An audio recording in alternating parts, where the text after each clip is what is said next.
dengan belajar cara beretika, kita harapkan institusi menjadi institusi moral, dan pendidikan itu memang menciptakan manusia-manusia yang beretika. Karena kalau menurut Haji Dewantara, pendidikan itu hasil akhirnya bukan kecerdasan, Bapak Ibu. Kecerdasan itu ternyata alat yang digunakan, ya, alat yang digunakan agar manusia tersebut bisa bermanfaat bagi hidupnya sendiri, kita juga hidup masyarakat. Jadi pendidikan itu diibaratkan sebuah seni di mana kita menggunakan kecerdasannya, alatnya yang diasah sedemikian rupa, alat itulah yang digunakan untuk dia berkarya nanti. Jadi kecerdasan bukan sebagai hasil akhir dari pendidikan itu. Nah, Bapak Ibu ketika menjadi pemimpin pembelajaran ada 9 keterampilan yang perlu dipelajari, dan salah satunya kita masuk di pengambilan keputusan beretika. Artinya apa? Ada satu hal yang sudah Bapak Ibu pelajari dari 9 ini, dan siap-siap ada 8 lagi topik materi yang akan Bapak Ibu pelajari berikutnya untuk bisa menjadi pemimpin pembelajaran.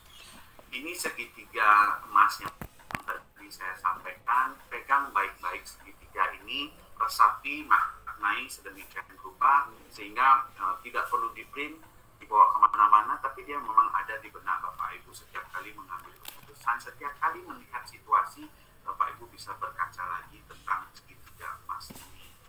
Nah, kita akan masuk dulu ke 9 langkah pengambilan keputusan. Kita lihat sama-sama ya Bapak Ibu. Langkah pertama, mengenali bahwa nilai apa yang saling bertentangan di sana. Ketika ada situasi, kita lihat dulu situasinya, kenali dulu apa yang terjadi, siapa yang terlibat dalam situasi itu, pokoknya kumpulkan dulu ya data-datanya. Setelah Bapak Ibu tahu nih data-datanya, baru kemudian kita melakukan pengujiannya benar atau salah. Di situ Bapak Ibu diberitahu ya, kalau dia lolos dari pengujian tersebut, maka dia bisa jadi dilema etika. Tapi kalau tidak lolos dari ujian tersebut, itu bisa jadi sebuah ujian moral. Nanti yang disampaikan ada beberapa uji yang nanti kita akan lihat lagi di belakang. Kalau dia lolos, maka kemungkinan Bapak Ibu akan memilih salah satu dari 4 paradigma benar dan benar. Dari sana, berangkat dari sana, Bapak Ibu kemudian memiliki 3 prinsip dalam pengambilan keputusan.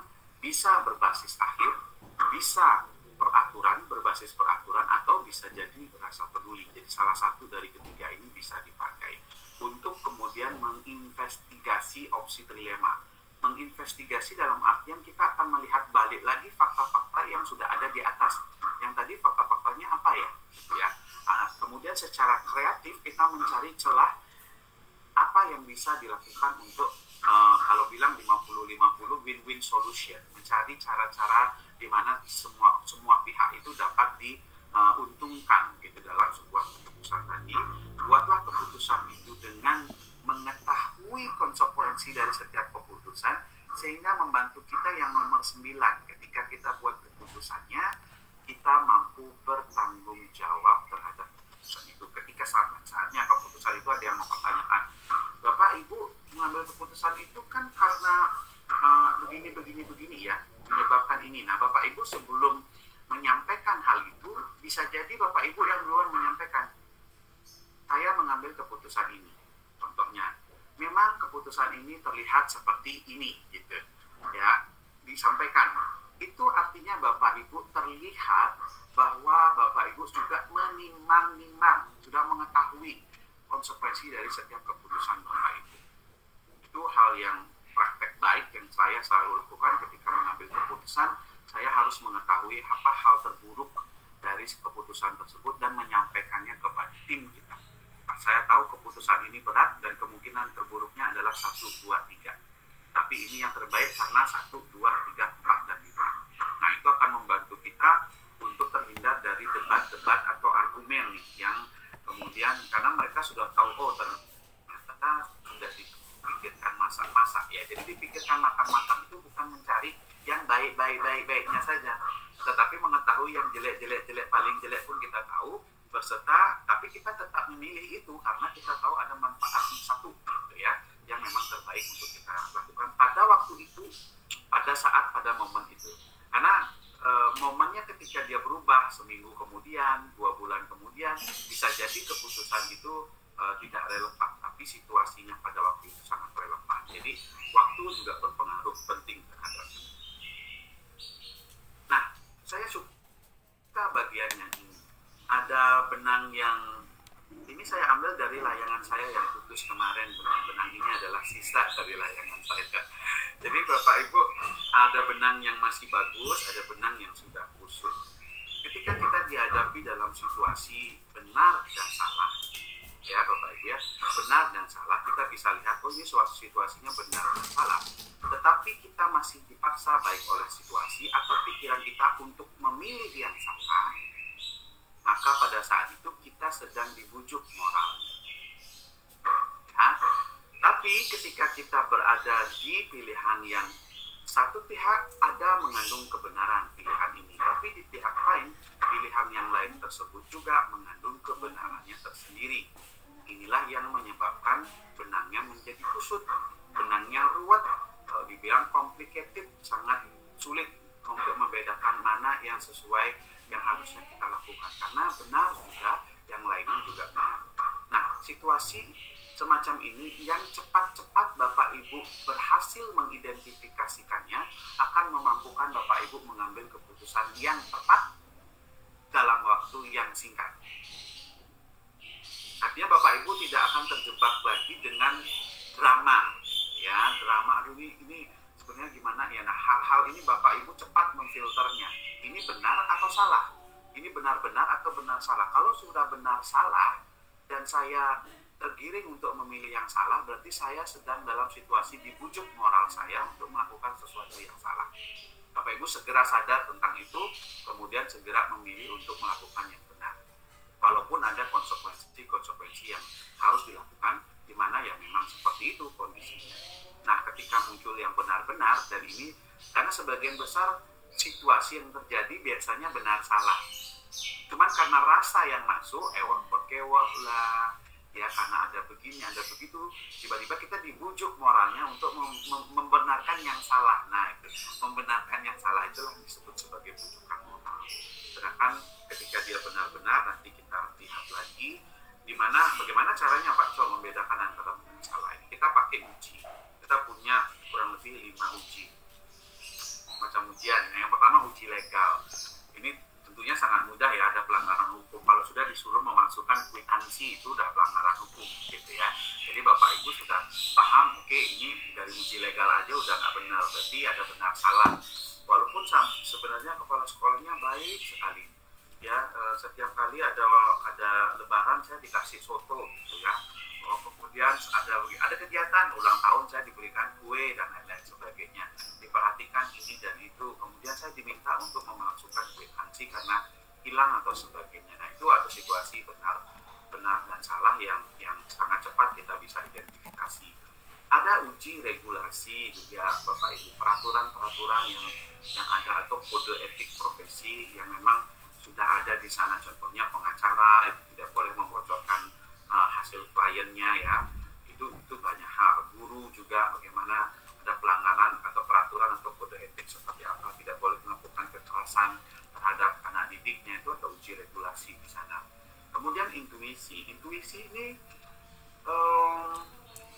bagus sekali dan sangat cepat sekali membantu Bapak Ibu dalam menentukan situasi benar salah dalam memimpin atau benar-benar. Sangat bagus, tetapi dia biasanya didapat dengan pengalaman yang cukup panjang. Intuisi ini akan terbangun Bapak Ibu. Dia akan terbangun sesuai dengan pengalaman Bapak Ibu nantinya. Kemudian uji publik atau uji halaman depan koran gitu ya. Uji publik singkatnya ketika Bapak Ibu melakukan sesuatu, seandainya itu terekam oleh seseorang dan menjadi viral, kalau Bapak Ibu akan merasa malu terhadap rekaman tersebut, maka itu sudah membuktikan bahwa di uji publik hal ini memang tidak pantas untuk dilakukan. Seperti yang tadi, menerima tips di luar pekerjaan yang seharusnya, itu merupakan hal-hal yang kalau sampai viral, dan itu akan memberikan rasa malu dan hal yang tidak nyaman dengan kita. Berikutnya adalah saya mengidolakan Ki Hajar Dewantara nih contohnya ya. Kemudian ada anak-anak yang datang terlambat, saya suruh dia hormat bendera. Saya akan pikir-pikir kalau Ki Hajar ada anak yang terlambat, dia suruh hormat bendera atau suruh apa ya gitu. Oh ternyata tidak disuruh seperti itu. Maka saya juga tidak melakukan hal yang sama. Kita berpikir apakah idola kita akan melakukan hal tersebut atau seperti itu. Jika situasinya gagal melalui salah satu dari uji tersebut yang di atas, maka sebenarnya kita tidak perlu lagi bimbang untuk melangkah maju gitu bahwa ini adalah bujukan moral. Nah sebagian besar situasinya merupakan bujukan moral atau bukan dilema etika. Nah yang terjadi sekarang jika dia lolos dari uji ini, maka kita akan maju ke langkah berikutnya, yaitu melihat paradigma apa yang sedang bertentangan di sini. Apakah dia antara individu dan masyarakat, keadilan dan kasihan, kebenaran dan kesetiaan, jangka pendek dan jangka panjang.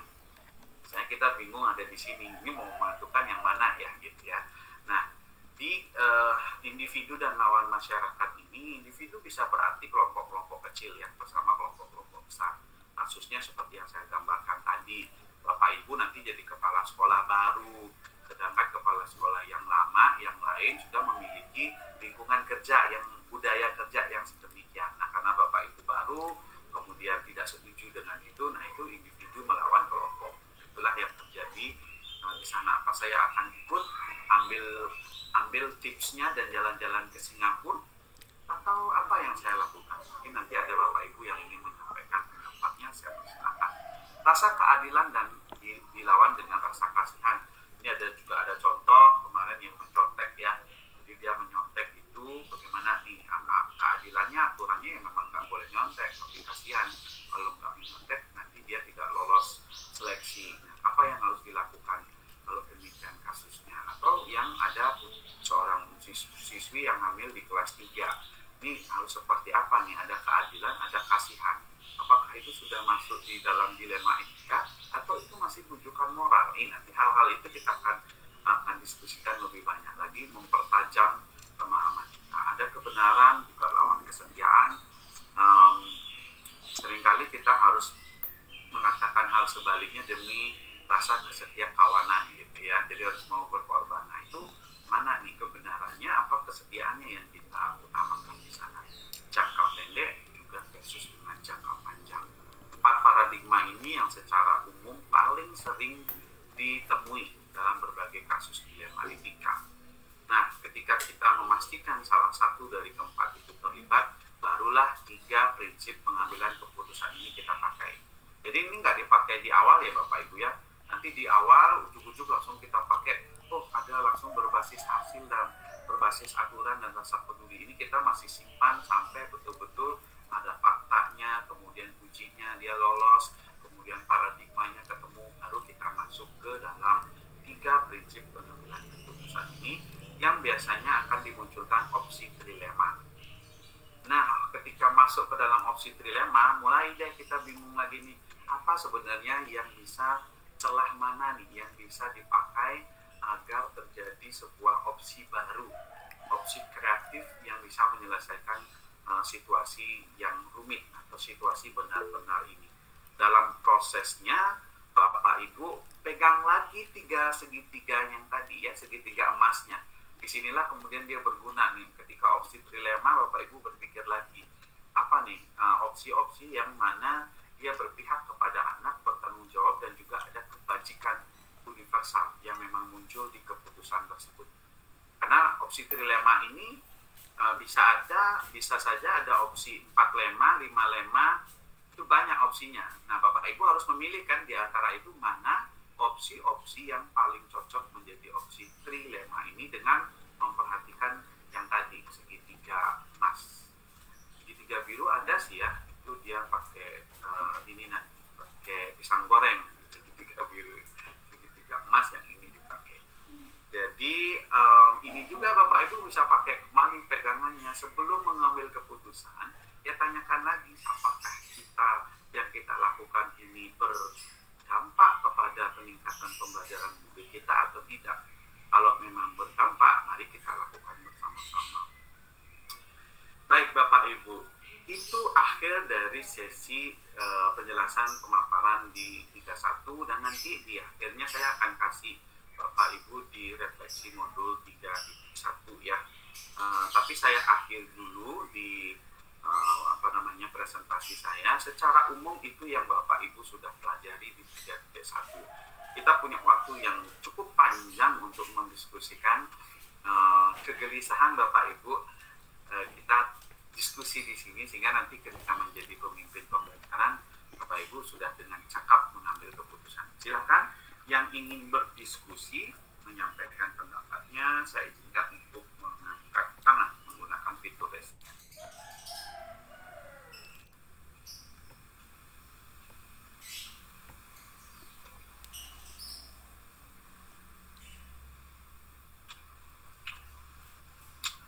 Baik. Silakan Bapak Ibu. Ibu Maria, silakan Bu Maria.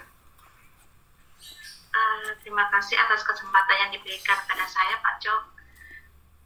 Jadi di sini mungkin saya lebih tertarik pada dilema ya, Pak Cok ya, karena ini kadang-kadang ada pertentangan batin sendiri yang terjadi pada si pengambil keputusan. Jadi apakah kita diperbolehkan, Pak Cok, ketika ada suatu permasalahan, kita memutuskan dan ternyata keputusan kita itu lebih ke arah kasihan dibandingkan dengan peraturan yang berlaku. Apakah sebagai pemimpin pembelajaran itu diperbolehkan seperti itu ya Pak Cok ya? Kadang-kadang itu muncul seperti itu, oh ini nggak boleh, harusnya kami tahu.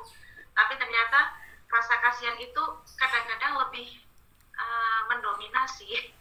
Mungkin seperti itu ya, minta pemahaman supaya nantinya kalau itu terjadi lagi kita lebih yakin Pak bahwa ini sebenarnya keputusan yang baik di antara yang buruk, mungkin seperti itu. Terima kasih Pak atas kesempatannya. Iya Ibu Maria, memang inilah kondisinya ketika kita memasukkan unsur kasihan itu terutama di awal ketika menemukan permasalahannya ya.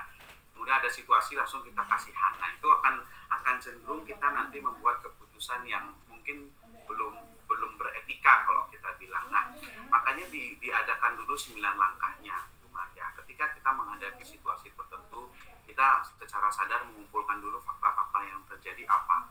Pastikan dulu bahwa ada benar salah lolos ujiannya itu, benar salahnya. Kalau contohnya ada anak yang mencontek, gitu ya, ada anak yang menyontek, itu salah atau benar menurut Bu Maria?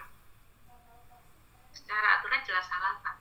Oke, secara aturan dia jelas salah, maka kita akan mengambil tindakan di sana anaknya salah. Pertanyaannya sekarang, itu kan benar salah mudah ya Pak Cok ya. Nanti ketika anak itu ternyata dia ikut ujian, dia sebuah ujian, akhirnya dia mencontek, nilainya 80. Dan karena nilai 80 itu dia berhasil lolos sebuah universitas.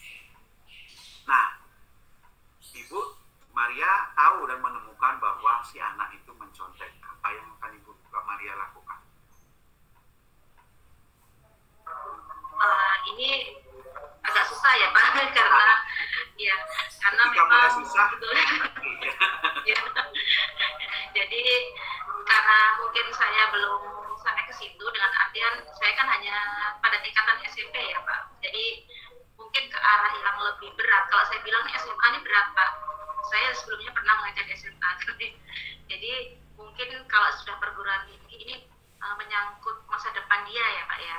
Tapi kalau yang masih SMP itu biasanya saya panggil, saya ajak bicara sebenarnya apa sih motivasi dia, mengapa bisa mengambil langkah yang itu tidak sesuai dengan aturan yang seperti itu. Kalaupun sudah seperti itu, biasanya nanti kami beri kesempatan untuk mengulang kembali, tapi konsekuensinya dengan nilai pas KKM, walaupun nilainya dia 100 mungkin lebih dari yang teman-temannya, dia masih kami berikan nilai KKM.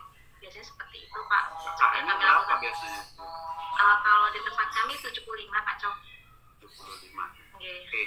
Kemudian saya temennya Anto ya, Anto yang tadi nyontek ya Bu ya. Saya temennya Anto, namanya Coki gitu ya. Saya tahu bahwa Anto itu mencontek. minimal 75. Nah, saya yang tidak mencontek, sudah berusaha belajar, kemudian jujur, hanya mendapat nilai 60 pada ujian tersebut. Apa yang kira-kira Coki rasakan ketika melihat Anto? Ternyata Anto ketika dia mencontek, dapat nilai minimalnya adalah KKM yang yaitu 75, yang mana di atas teman-teman yang juga melakukan kejujuran. Nah, itu Pak Cok. Makanya kadang-kadang apa ya, dilema ini menurut saya yang paling sulit Pak Cok. Baik. Ya, Nah, sampai di sana dia belum masuknya ke dilema. Jadi di sana di situasi, kalau kita bilang sebenarnya ada situasi karena kita belum tahu apakah ini ada suatu benar dan benar atau ada benar dan salah. Itu yang paling penting. Sehingga kayak tadi Ibu Maria ketika membuat keputusan anak mencontek, berarti kamu harus mengulang. Nanti Ibu tahu bahwa itu tuh benar salah ya, dan Ibu memilih untuk jalan yang benar. Satu sudah benar di bagian sana. Nah, ketika Ibu memilih jalan yang benar untuk meminta dia untuk mengulang, tetapi ada batasan di mana KKN itu menjadi nilai pandangnya dia, itu menjadi mengorbankan anak yang lain yang sudah belajar dengan baik-baik dan dia jujur. Dia kalau begitu sistem yang dibuat, maka saya akan lebih baik mencontek untuk paling tidak nanti minimal saya dapat nilai KKM. Dan itu jadinya kita berpikirnya ya, supaya kita mendapat. Nah, sistem-sistem semacam ini yang akan menyulitkan nanti terjadinya perubahan. Budaya berubah itu akan sulit. Karena dia melihat sistemnya orang yang nyontek malah dapat diulang, tapi dia tetap minimalnya dapat, maksimalnya dapat 76, lebih tinggi daripada nilai yang saya dapatkan. Nah, tadi kita kembali lagi ini ke masalah yang tadi ada rasa kasihan kan gitu ya Bu ya. Sebenarnya kembali lagi kalau di awal-awal dia langsung dipakai kasihan itu akan memunculkan kesalahan berpikir. Tetapi kalau kita sudah melewati langkah yang tadi, kita punya fakta-fakta yang sangat baik, kemungkinan besar akan muncul trilemanya. Coba kita pikirkan lagi tentang yang siswi kelas 3 yang hamil. Ya, siswinya kelas 3 dia hamil, kemudian secara peraturan dia harus dikeluarkan. Nah, menurut Bapak Ibu bagian mana yang dilemanya? Mungkin ada yang mau bergabung dengan Bu Maria menyampaikan pendapatnya, atau Bu Maria boleh juga. Bagian mana yang dilemanya di antara itu menurut Bu Maria? Menurut saya Pak, kalau dia kita izinkan untuk ikut ujian, berarti mungkin teman-teman lain itu akan merasa dirugikan kan Pak, karena itu tidak ada aturan yang seperti maksudnya membatasi pergaulan gitu ya Pak, yang akhirnya tadi itu. Tapi kalau umpama kita tidak memperbolehkan atau bahkan kita mengeluarkan, jelas ini nanti akan masa depan dia bisa-bisa berhenti sampai di situ saja kalau ini terjadi. Mungkin dilemanya seperti itu ya Pak ya. Ya, jadi ada dilemanya semacam itu. Nah, itu yang antara benar atau benar salah. Kita waktu pengujian kita lihat dulu kan ada uji regulasinya juga ya. Nah, kalau ada regulasi yang menyatakan di sekolah tersebut bahwa anak yang hamil selama masa studi itu akan dikeluarkan dari sistemnya, maka itu ada benar dan salah, betul ya? Kalau ada benar dan salah, maka itu harus diambil yang benarnya. Jadi kita sampai di titik itu belum dilema sebenarnya Bu Maria. Sampai di titik itu kita lewat ujinya kita udah tahu. Nah, ketika selesai mengambil keputusan, maaf ya nak, karena ini peraturannya seperti itu, maka kamu harus dikeluarkan dari sekolah.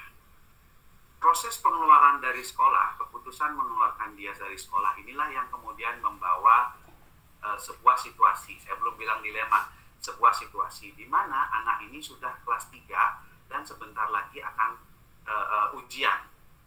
Tetapi karena dia dikeluarkan, akhirnya kehilangan 3 tahun masa belajarnya, dia hanya kepleset gitu ya, tiba-tiba terjadi sebuah kecelakaan di mana dia kemudian mengandung gitu. Nah, itu kemudian disitulah akan terjadi sebuah dilema. Di mana nih munculnya kasihan juga nih si anak kalau dia terlepas dari sini, tidak dapat ijazah, dia tidak bisa melanjutkan lagi, mungkin mau kuliah di tahun berikutnya atau mencari pekerjaan. Di situ kemudian ibu mengambil 3 opsi yang tadi, mau yang peraturan, mau yang rasa peduli, atau mau yang mana. Oh, saya rasa peduli, saya mau pakai di sini, saya kasihan sama anak ini karena mendapatkan musibah yang sedemikian. Maka akan muncul trilema. Trilemanya apa ya kira-kira biar bisa bantu dia?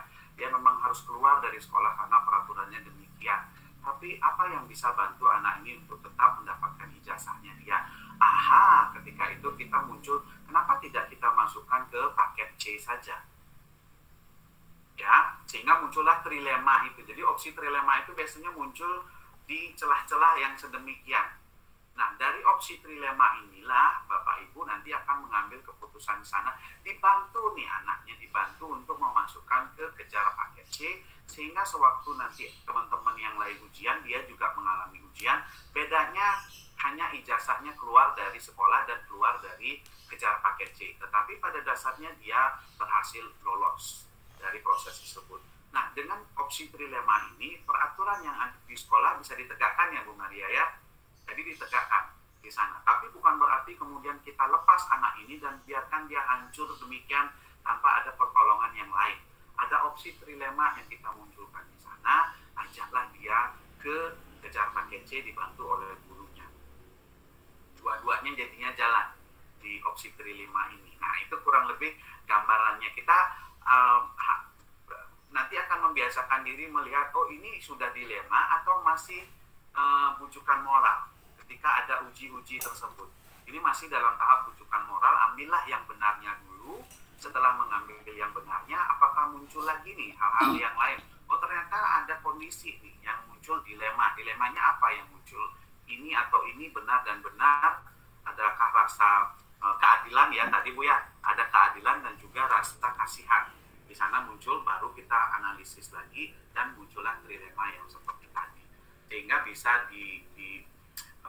anak-anak yang lain akan mendapat pembelajaran dari proses tersebut, tetapi anak yang tadi kecelakaan tadi juga mendapatkan pembelajarannya tanpa perlu kemudian memastikan juga jangka panjang masa depannya dia masih bisa diteruskan. Nah, itu kurang lebih gambaran dari diskusi kita Bu Maria.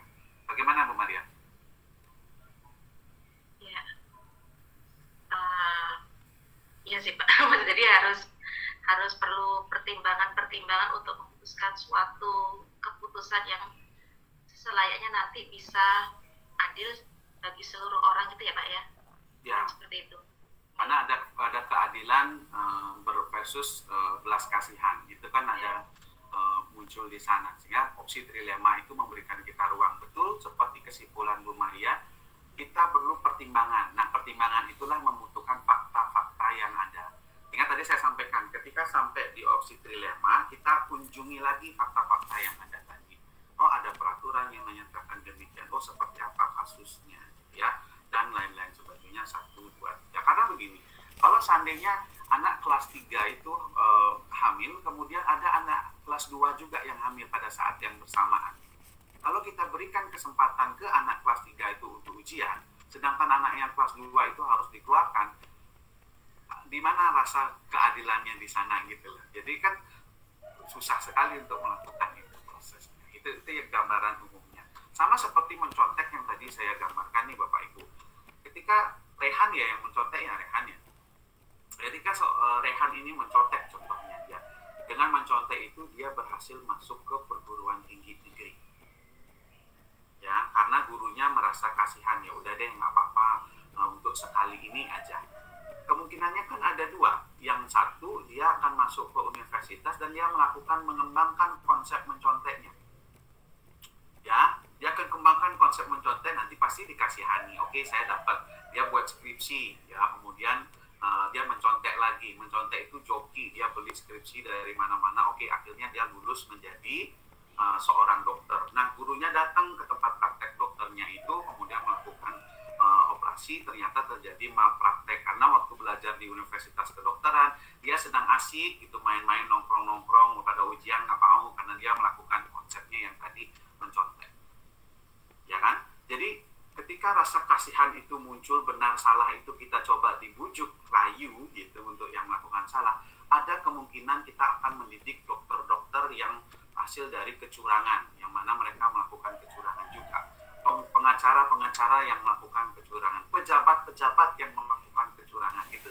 Pilot-pilot yang melakukan kecurangan. Jadinya sistem pendidikan kita yang harusnya menjadi institusi moral ternyata tidak berhasil menegakkan moralnya, sehingga mereka menjadi orang-orang yang memiliki jabatan-jabatan, yang memiliki pekerjaan-pekerjaan, di mana pada saat mereka menjadi pekerja itu banyak sekali godaan-godaan yang ada di sana.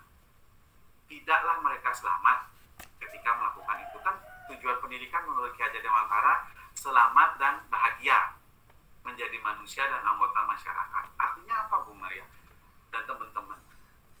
Kalau anak ini seharusnya dia dengan tidak mencontek tersebut tidak lolos masuk universitas kedokteran, maka lebih baik anak ini mencari universitas lain yang sesuai dengan kemampuannya. Itu maksudnya. Agar dia tidak melakukan kecurangan-kecurangan tersebut di kemudian hari. Jadi kalau kita kasihan, dia kasihan. Sama seperti kita kasihani ngasih anak, contohnya dia bermain gadget saat berkendara. Nah, jangan main gadget dulu. Nggak apa-apa mas, sebentar aja, jangan. Itu bisa terjadi kecelakaan kan. Waktu kecelakaan itu terjadi, ya kalau dia saja yang meninggal. Kalau seandainya anak-anak yang ada di depan, di mobil depan, kendaraan depan meninggal, maka rasa belas kasihan yang kita kasih di awal tersebut akan menjadi bencana bagi orang lain. Rasa kasihan di awal, kalau kita mau pakai kasihan yang tadi, lebih pas yang keputusan tadi, kita kasihan sama anak ini, tapi kita carikan jalan keluar seperti paket C yang tadi. Itu adalah model-model bahwa kita memberi welas asih. Bukan berarti kemudian menyetop itu tuh kita berartinya tidak belas kasihan ya. Belas kasihan itu berbeda penunjukan belas kasihannya. Kita orang yang mengalami kecelakaan, orang yang mengalami kesialan, orang yang mengalami itu semuanya kita bisa berikan belas kasihan. Tapi pada saat yang bersamaan mereka juga akan mengambil risikonya, konsekuensinya. Ini akan sangat bagus jika Bapak Ibu sudah melakukan 2.2-nya sama anak-anak.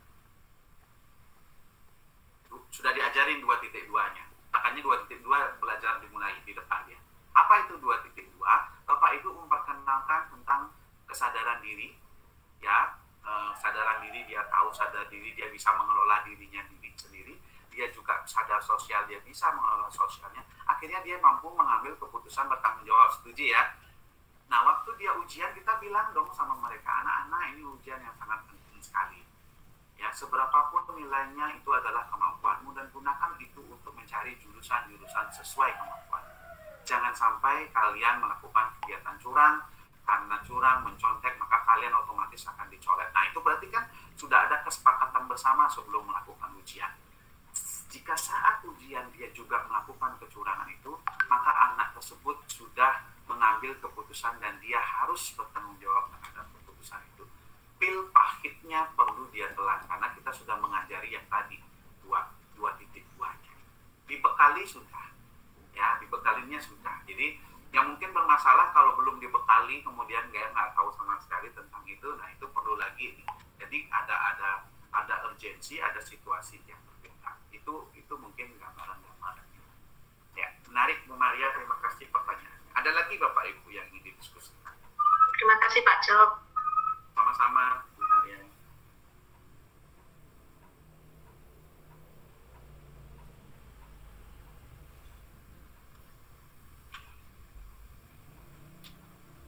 Ada lagi Bapak Ibu? Kalau tidak saya yang bertanya mungkin ya. Ada mungkin yang mau menjawab nih, silakan. Nah, saat kita ini udah ada Pak Juanda. Baru mau ditanya balik nih Pak Juanda. Ya, silakan di open mic. Terima kasih Pak Cok. Ya.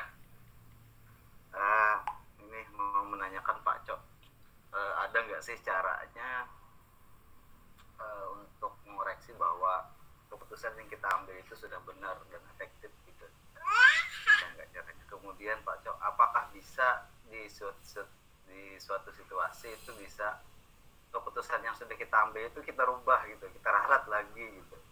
Apakah ini masuk dalam konsep ini juga? Itu aja Pak Cok. Terima kasih.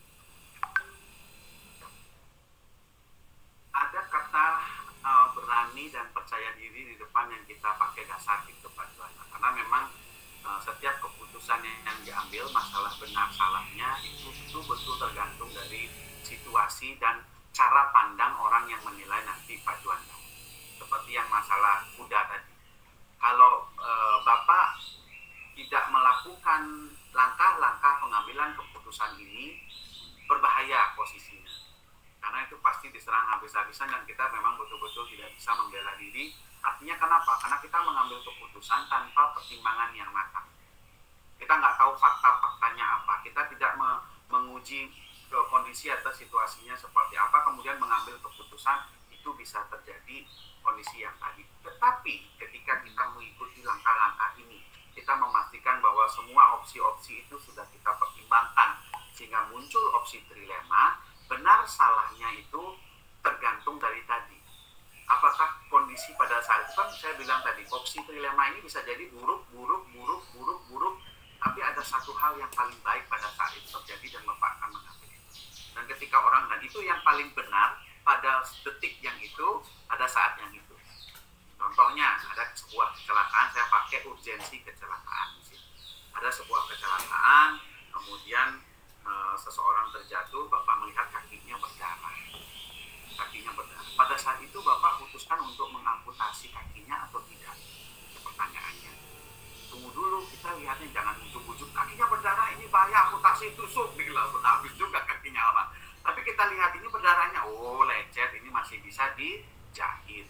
Itu kan keputusannya pada waktu. Tapi kalau memang ada pada waktu itu gawat darurat, di mana kakinya sudah hancur dan bisa menyebabkan pendarahan, kemudian Pak Juanda yang sudah terlatih di bidang itu melakukan amputasi dan menghentikan pendarahannya demi keselamatannya si pasien tersebut, maka itu adalah pilihan yang paling tepat pada waktu itu dilakukan. Ya, sama seperti kita digigit ular berbisa contohnya. Maka apa yang dilakukan pada waktu itu paling tepat sesuai dengan. Terus bagaimana logikanya dengan pendidikan?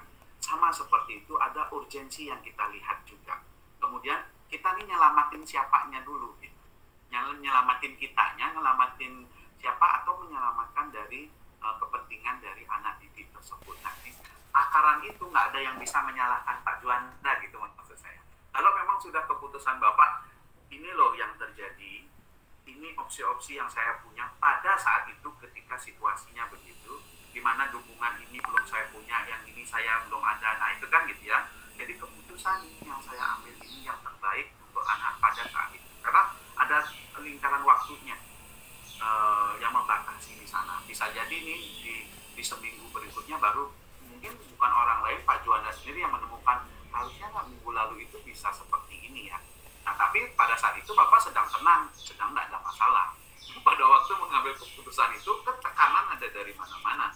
Jika dilakukan, mungkin ada orang tua yang akan datang berdemo. Kenapa siswi ini dibiarkan untuk tetap berada di sekolah? Itu akan mencemari nama sekolah dan lain-lain sebagainya. Akhirnya Bapak panik karena waktu itu ada tekanan banyak. Ini gimana nih? Nah, itu saat itulah kita tenang dulu. Oke, kalau saat ini saya tidak mengeluarkan anak ini, maka akan ada kekacauan yang lebih dahsyat lagi.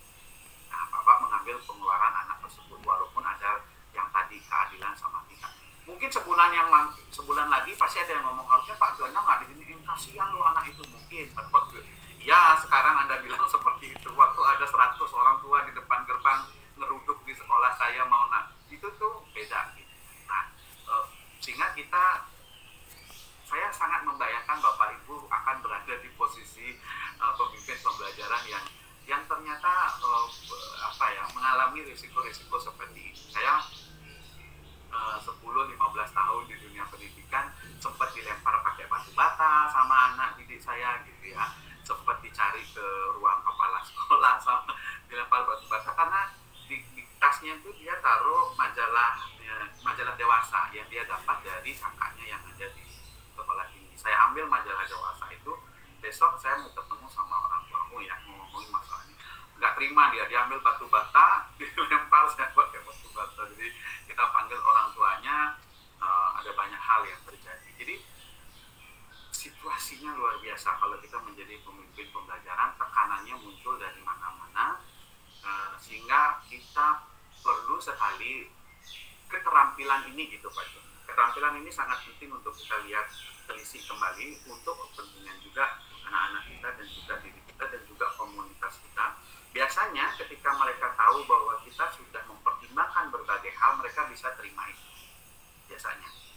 Jadi Bapak Ibu tidak perlu khawatir apakah pilihan saya benar atau tidak, tetapi yang dikhawatirkan apakah saya sudah mempertimbangkan pilihan ini beserta konsekuensinya. Apa saya tahu bahwa pilihan ini ada konsekuensinya? Itu yang penting ketimbang benar dan salahnya. Kalau Bapak Ibu udah tahu, aman deh, tapi Bapak Ibu bisa ceritakan. Itu Pak Jo. Terima kasih Pak Jo. Sama-sama. Nah, ada lagi Bapak Ibu dari diskusi ini menarik sekali. Kita selalu membayangkan kondisi-kondisi yang ada di sekolah di mana Bapak Ibu mungkin saja nanti akan berhadapan dengan situasi semacam ini.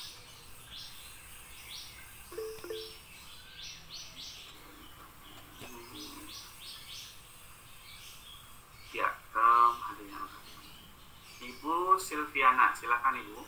Ya, terima kasih Pak Cokorda. Ya, alhamdulillah ada kesempatan berbicara. Dari pemaparan Bapak tadi ya, ada ketakutan akhirnya kalau gitu nanti kalau jadi pemimpin gimana ya? Ada perasaan-perasaan seperti itu Pak. Apakah memang harus nih kalau guru penggerak nanti harus jadi pemimpin? Apakah itu merupakan kita nanti akan diberikan pilihan, kan kamu udah jadi guru penggerak, masa nggak mau jadi pemimpin gitu? Lalu ada perasaan-perasaan seperti itu gitu. Dan kendala-kendala di lapangan memang ketika saya, ini kan skupnya masih kecil ya, saya baru jadi pemimpin dalam sebuah bagian-bagian dari sebuah pendidikan. Saya sekarang jadi koordinator kurikulum gitu ya. Itu juga saya sudah pernah mengalami gesekan-gesekan dengan teman-teman sejawat ya, karena saya harus memutuskan misalnya sesuatu yang harus saya pilih antara misalnya sekarang mungkin ya kayak ini pembelajaran harus sesuai prokes atau misalnya memang harus seperti ini gitu ya.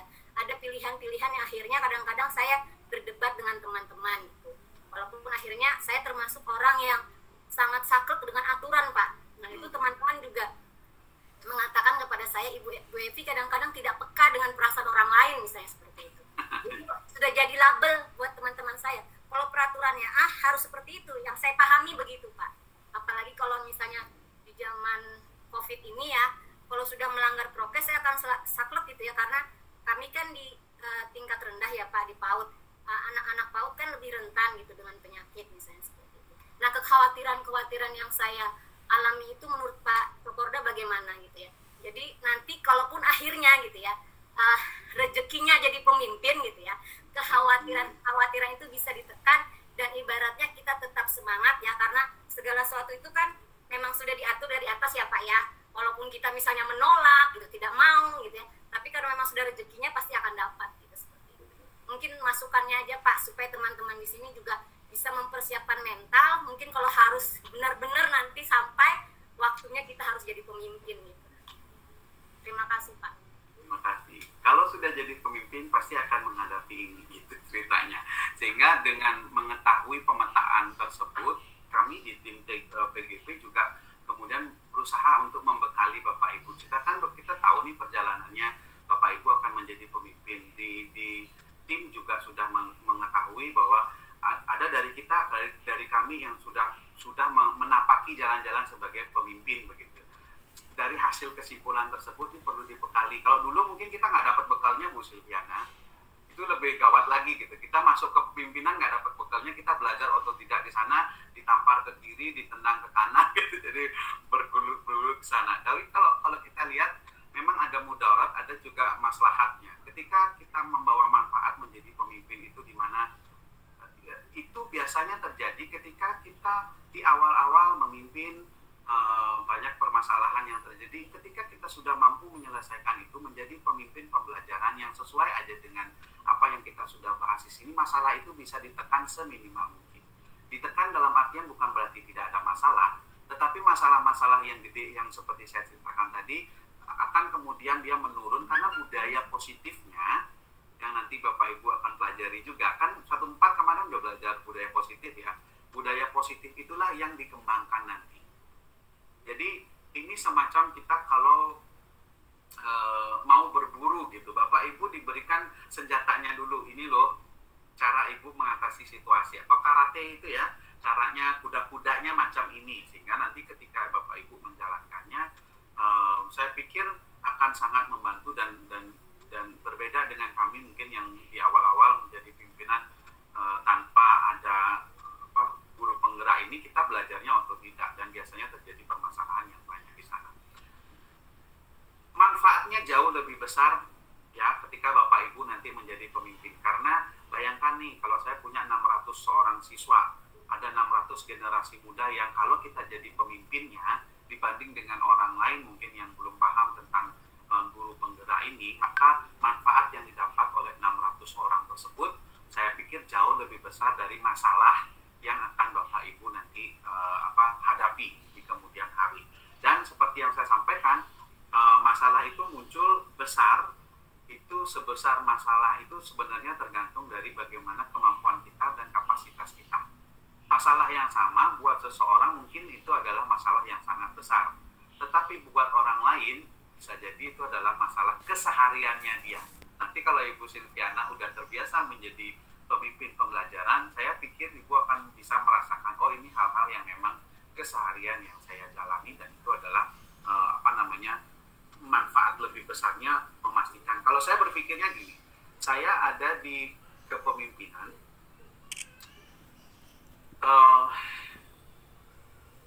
tujuan saya ada di sini memastikan lingkungan belajar agar guru-guru ini bisa mengajar siswa-siswanya dengan aman, dengan nyaman. Itu yang saya lakukan, Bu. Saya seperti guarding, menjaga, memastikan bahwa di dalam sekolah ini segala peraturannya berjalan dengan baik, guru-gurunya sehat. Karena kalau tidak ada yang melakukan itu, mereka tidak akan bisa melakukan pembelajaran yang baik. Betul ya? Kalau gurunya seumpama bertengkar dengan guru lain, anak-anaknya tidak sehat, mereka tidak akan bisa melakukan. Itu baru dirasakan ketika saya tidak ada di sini. Ketika kita tidak ada di sebuah sistem itu, baru akan merasa, oh dulu kok gampang ya ada ini. Padahal kita di belakang layar itu bekerja ya, memastikan bahwa lingkungan di sekolahnya bisa tadi aman dan nyaman untuk guru belajar. Jadi cari Bu Silviana sekarang, ketika saya menjadi kepala sekolah, apa manfaat saya menjadi kepala sekolah? Itu dipegang sama Ibu. Nilai-nilainya akan beda-beda per orang, tapi Ibu akan menemukan itu, oh saya ingin menjadi kepala sekolah bukan karena saya suka jabatannya, itu sama sekali tidak bertahan lama kalau Bapak Ibu mencari kepala sekolah karena jabatannya. Karena itu kursi panas kalau kita bilang ya. Tetapi kalau memang Bapak Ibu ikhlas untuk melakukan, oke, saya sudah mendapatkan pendidikan guru penggerak ini, saatnya saya bergerak secara ikhlas ini untuk melakukan tugas saya berikutnya. Itu menyenangkan. Jadi sangat menyenangkan, dan saya sering melihat masuk kelas guru-guru tenang mengajar anak-anak, itu kebahagiaan dari sisi saya gitu. Saya berhasil membuat mereka nyaman untuk bisa mengajar di kelas. Nah, kalau masalah kita saklek tadi Bu Silviana bilang, saya saklek banget sama aturan. Di sini sebenarnya saatnya kita menggunakan kemampuan yang tadi coaching juga bisa. Ya, kalau Ibu sekarang melihat mana, Ibu kan ada dilema jadinya ya, memilih antara menguatkan aturannya atau untuk kenyamanan dari Bapak Ibu gurunya, kan gitu, ada pilihan di sana di mana ya kalau aturan nggak dikuatkan. Yang bisa dilakukan kan banyak sekali ya, terutama dengan melibatkan guru itu. Melibatkan guru itu, coba kita bayangin nih, umpamanya anak-anaknya seperti ini, tidak pakai masker contohnya. Ketika satu anak kena, kemudian anak yang lain juga kena, guru-gurunya juga kena, maka semuanya akan terjadi masalah yang besar ini. Kita ajak kesepakatan itu, bukan dari segi tata tertibnya. Nah, kemarin kita udah belajar tentang itu. Tata tertib, kenapa kita mau agak tinggalkan ya? Karena kita akan mulainya di beliefnya dulu.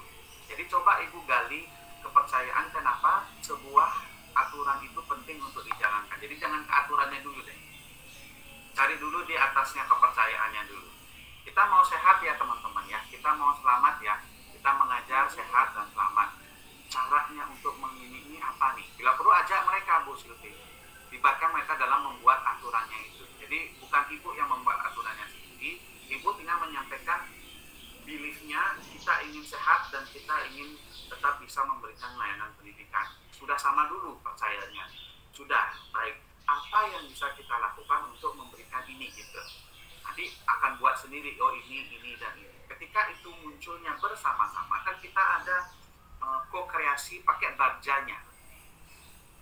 Ya, jadi ilmu barjanya yang 1-3 betul ya, barjanya dipakai tuh.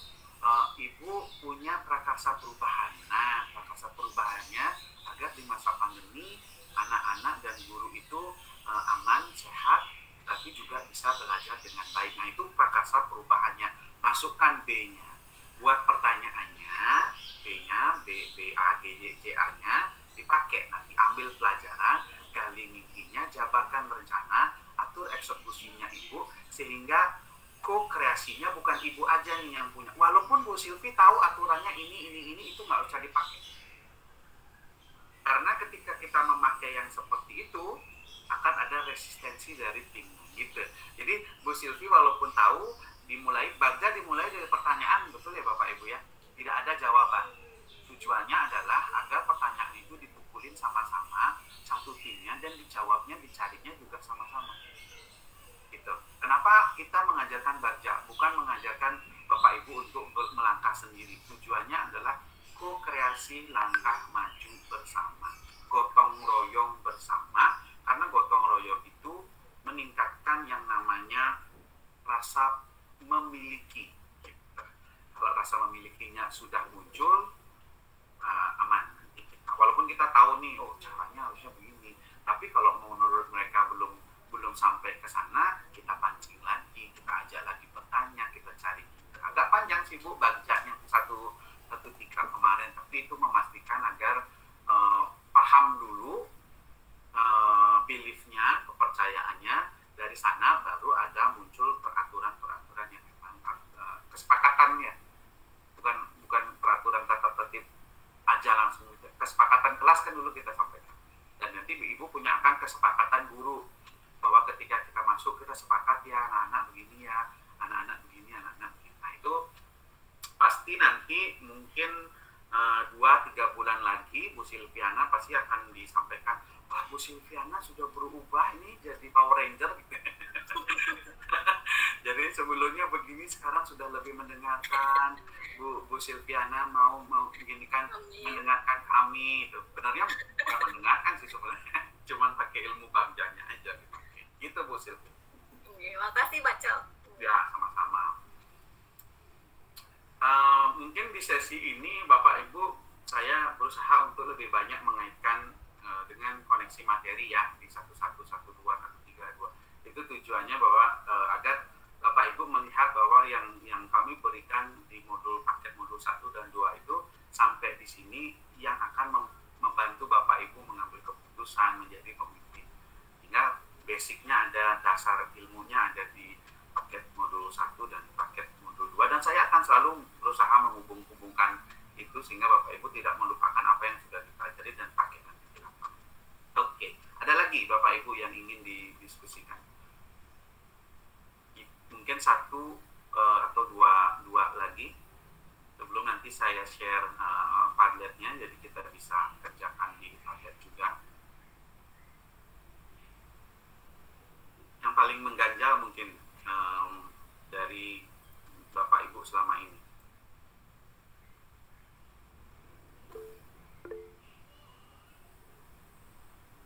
Ibu Lili, silakan Ibu Lili. Assalamualaikum Pak Cok. Waalaikumsalam Ibu. Mau menanyakan masalah kasus yang ada di LMS Pak Cok. Kemarin kebetulan ada ngobrol diskusi sama guru di sekolahan masalah kasus seorang guru yang sepertinya memberikan hukuman kepada murid untuk berjemur di luar. Nah kemarin tuh kami belum dapat pemecahannya Pak Cok. Jadi gini Pak Cok, seandainya kita sebagai guru lain yang melihat murid dari teman kita tuh sedang dijemur di luar, murid itu menangis Pak Cok. Nah jadi apakah ada yang bisa kami lakukan? Jadi kemarin ada teman yang bicara Pak Cok, katanya mau datengin guru yang bersangkutan yang mempunyai wewenang atas murid tersebut. Nah, seandainya beliau tanya, kenapa jadi murid itu dijemur, kan Pak Cok, siapa tahu bisa mengambil keputusan lain. Kemudian kami ini membuat seakan-akan drama Pak Cok.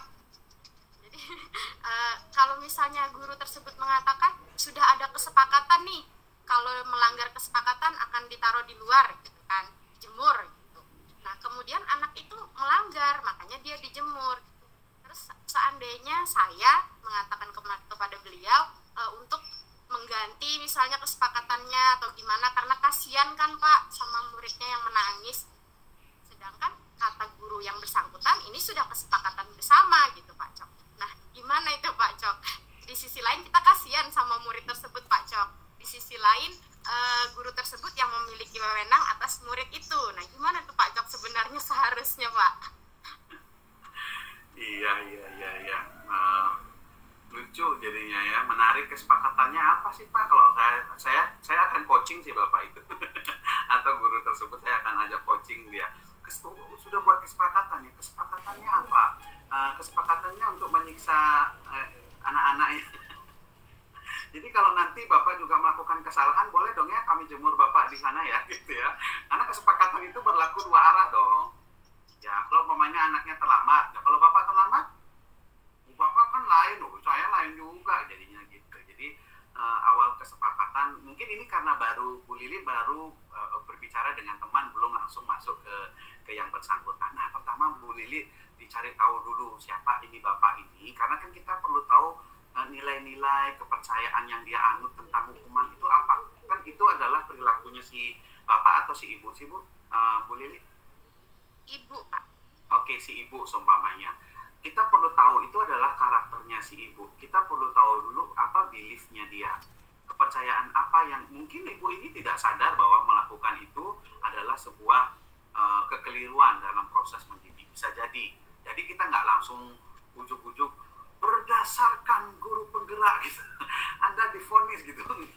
Langsung kita cari datanya dulu. Biasakan untuk mengumpulkan data ini ibunya kenapa. Bisa jadi ibunya memang belum tahu tentang itu. Tapi yang pertama mungkin bisa dilakukan. Nah, kan ada urgensi pada waktu itu anaknya dijemur dan kemudian dia menangis. Nah, yang bisa Bu Lili lakukan dari segi tiga itu berpihak pada anak, ya kan?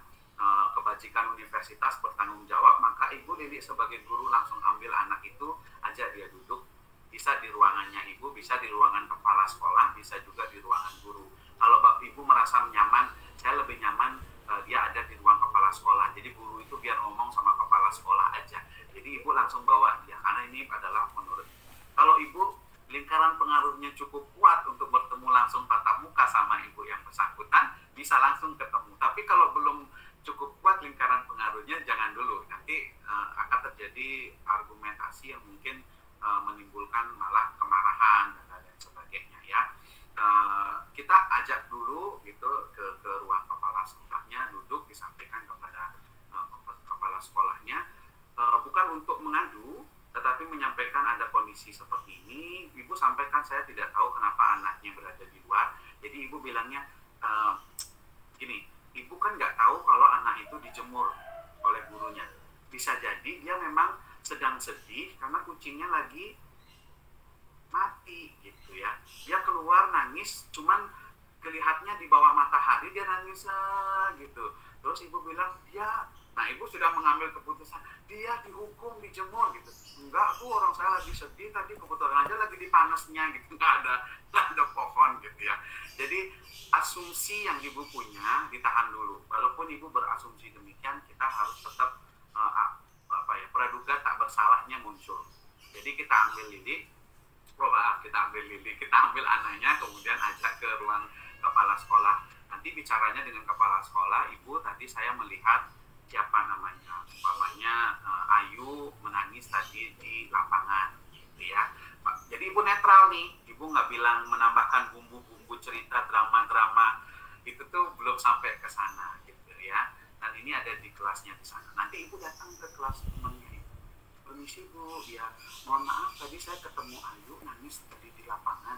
Jadi saya ajak ke ruang UKS atau ke ruang kepala sekolah, saya kasih minum, mungkin biar Ibu nggak tanya-tanya Ayunya ada di mana. makasih ya Bu, saya permisi gitu, langsung pergi.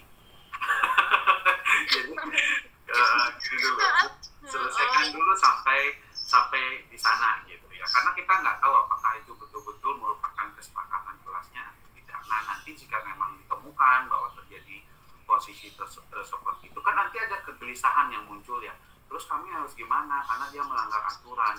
Mungkin niat si ibu itu baik tapi tak tahu caranya.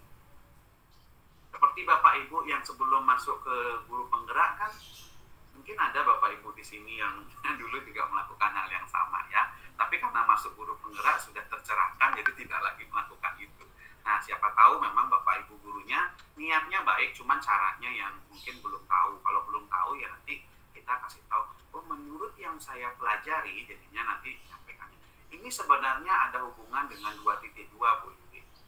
Bagaimana kita sebagai seorang guru memiliki kesadaran emosi kita sama kesadaran sosial kita, sehingga kita bisa membangun yang namanya hubungan relasi. Ini kan hubungan relasi, kita lihat dulu orangnya kayak gini. Kalau orangnya sepantaran sama Bu Lili, sahabat baiknya Bu Lili, pasti caranya beda ya. Langsung Ibu Lili berani mendekati itu, Bu, atau siapa yang nama, yuk sini dong, masa kayak gitu caranya, yuk nanti aku kasih tahu caranya. Itu kalau Bu Lili memang tahu tentang prosesnya tadi ya. Tapi karena hubungan relasinya Bu Lili berbeda dengan yang tadi, saya melihatnya sekarang cara mengembangkan cara ibu berrelasi dengan orang lain. Nah itu bisa menjadi, kenapa di dua-dua disadarkan itu biar bisa kita mengembangkan. Nah nanti ibu bilangnya pakai iMessage ya.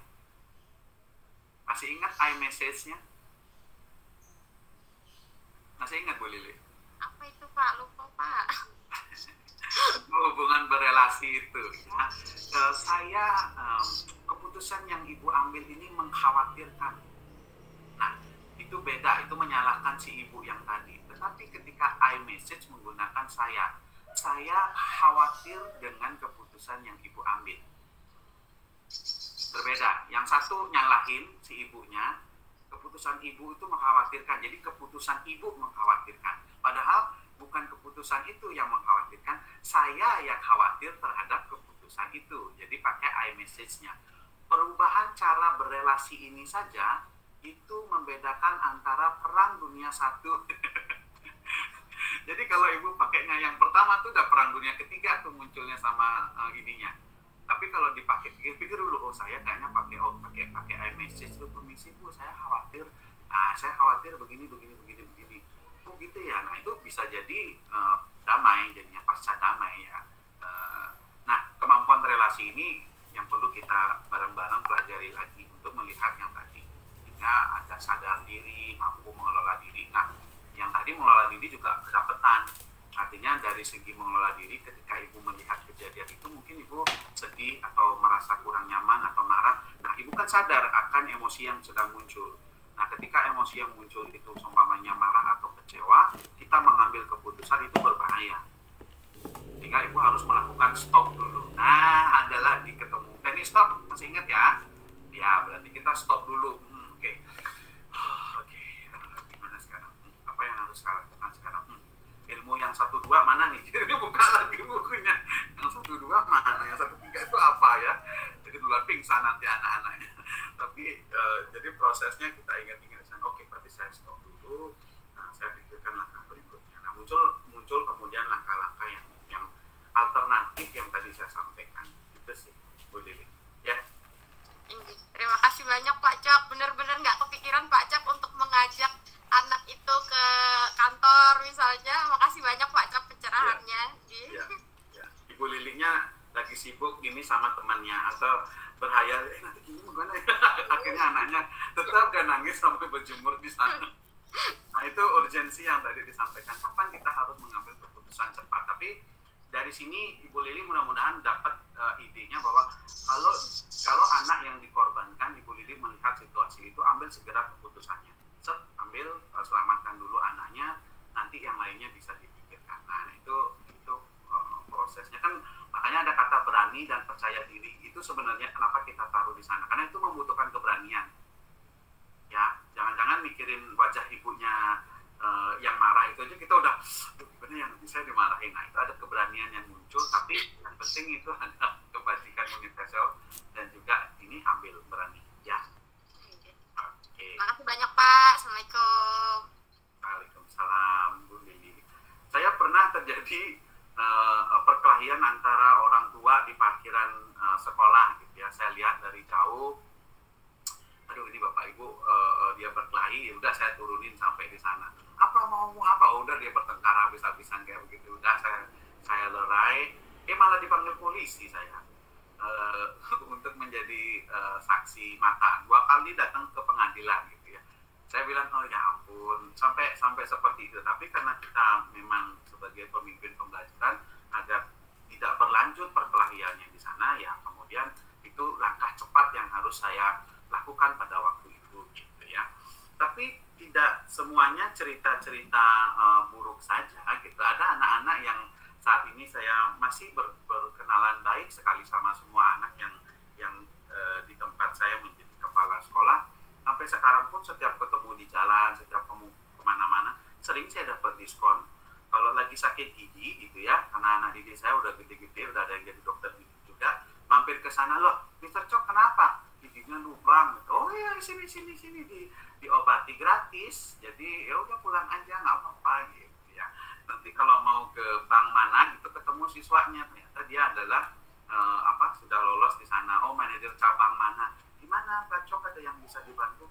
Ini deh mau bangun kamar satu. Oh boleh, nanti pinjamannya dicairkan segera gitu. Jadi banyak sekali kita punya akses ke anak-anak yang memang terkadang mereka sudah menjadi orang-orang yang super sukses gitu, tapi masih teringat dengan kita yang tulus menyayangi mereka pada proses perkembangan mereka. Ada yang punya follower udah jutaan followernya, jadi artis ibu kota yang terkenal gitu. Tapi kalau saya ngechat, Din lagi apa? Mr. Cok lagi begini, dia ngobrol sama saya gitu. Jadi oh gini ya rasanya punya kenalan artis gitu. Dalam artis saya seperti itu, padahal kenal juga enggak. Ada banyak cerita manis yang mengalahkan cerita-cerita yang tadi. Itulah kenapa saya masih bertahan di posisi ini gitu. Kalau enggak mungkin saya sudah resign dari posisi ini. Kalau itu sangat terlalu sulit dan ini saya tidak akan bertahan. Tapi karena ada jauh cerita-cerita yang menarik itu muncul, akan saya membuatkan buku untuk 10 anak-anak saya. Jadi ada 10 anak yang sangat saya ingat karena dia yang paling tersulit untuk dihadapi dengan berbagai kebutuhan khusus mereka. Bapak Ibu pernah baca Chicken Soup? Nah, buku Chicken Soup. Jadi saya sedang menulis 10 cerita tentang anak-anak itu. Saya minta izin sama mereka, boleh nggak ceritakan, tapi kalian adalah tokohnya. Tentunya nama kalian akan disamarkan. Jadi, tetapi that's you, itu adalah kalian. Jadi saya ingin berbagi dari sana. Dan mereka sangat senang sekali untuk silakan untuk dijadikan cerita inspirasi semacam itu. Jadi pekerjaan sebagai pendidik itu nikmatnya luar biasa di arah sana gitu. Ya Bu Lili ya, semangat terus jadi pemimpin pembelajaran. Ada lagi Bapak Ibu